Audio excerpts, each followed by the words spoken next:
wabarakatuh.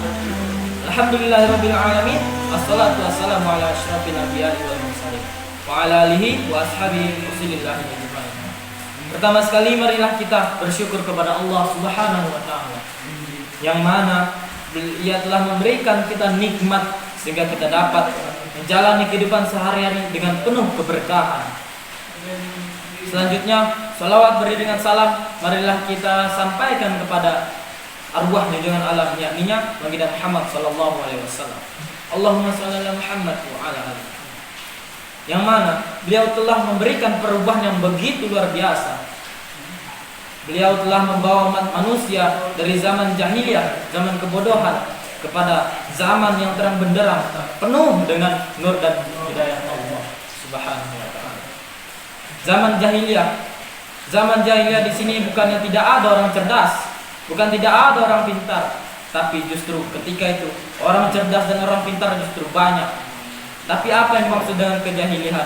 Yaitu dengan tidak adanya akhlak yang baik, yang disebut dengan krisis akhlak.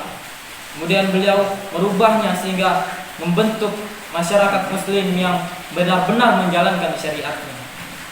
Akan tetapi itu semua menurun di zaman kita ini. Terjadinya krisis akhlak lagi. Tidak ada rasa hormat antara yang kecil dengan yang besar, antara murid dengan gurunya, antara anak dengan orang tuanya. Mungkin itu sekarang menghilang.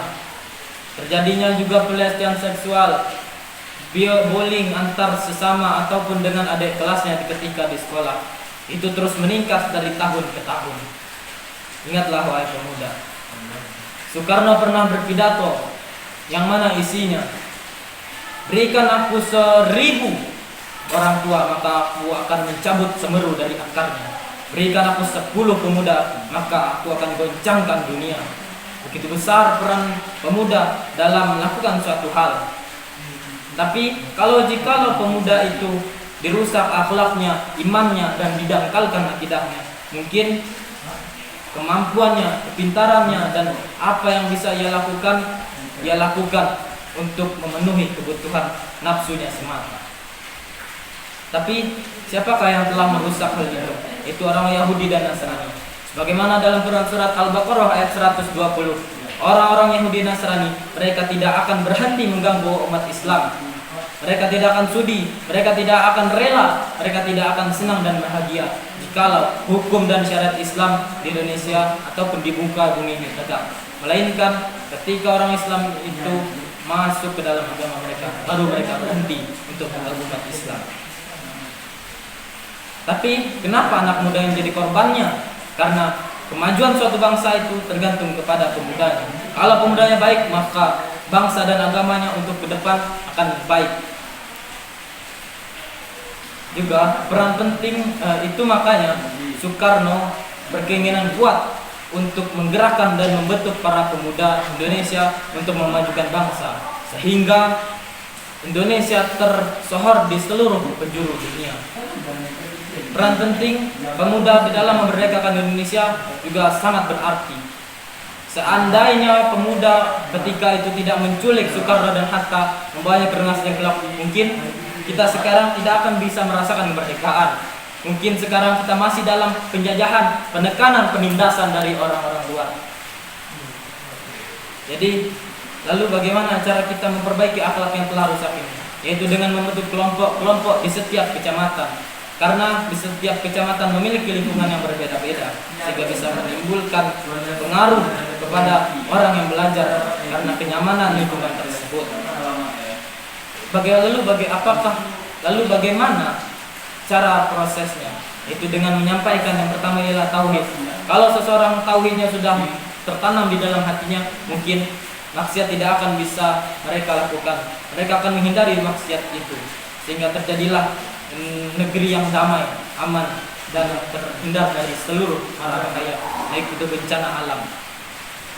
Kemudian kedua adalah Al-Quran. Karena Al-Quran juga salah satu sumber ilmu pengetahuan lainnya. Banyak yang kita ketahui dari sekolah-sekolah umum seperti matematika, IPA, IPS itu dan lainnya, itu adalah hasil dari Al-Quran. Al-Khawarizmi contohnya, Ia mengeluarkan matematika menjadi orang yang ahli dalam matematika karena ia membongkar, menyibakkan apa yang terkandung di dalam Al-Quran. Begitu juga Ibnu Sina, dia terkenal dengan bakat kedokteran. Ia juga karena itulah ia terkenal menjadi orang yang tersohor. Karena dari mana ia dapatkan? Dari Al-Quran. Kemudian yang ketiga ialah sejarah.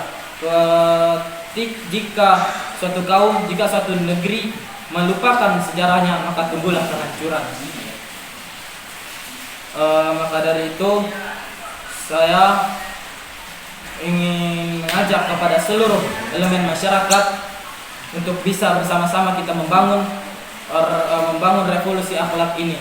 Karena jikalau tidak ada persatuan antara satu dengan yang lainnya, mungkin sebaik-baik apapun rencana, sebaik-baik pun cara, tidak akan bisa terjalankan. Dan tujuan kita untuk memperbaiki akhlak pemuda menjadi pemuda yang berakhlak, beriman dan bertakwa tidak akan bisa terjadi.